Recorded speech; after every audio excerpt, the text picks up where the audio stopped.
это было что-то ужасное. Я до сих пор с содроганием вспоминаю эти вот обстрелы рикошетом самолеты, когда я не знал места, куда мне спрятаться.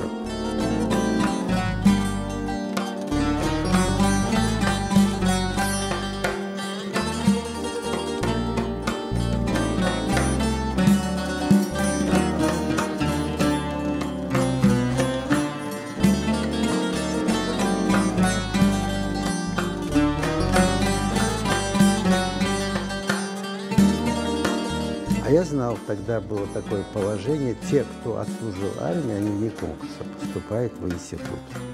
Когда я услышал осенью, что призывает крымских татар, я пошел в военкомат и напросился.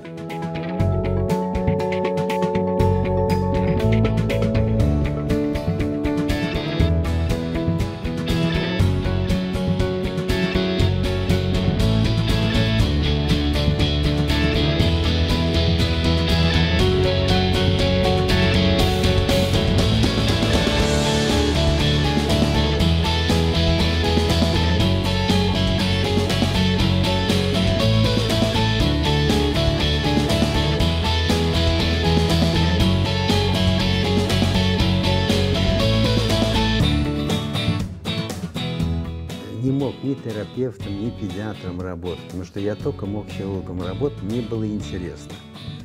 Каждый человек – это как книга, которую надо прочитать. Каждое заболевание – это для меня всегда представляло интерес поставить быстрее диагноз и начать лечение.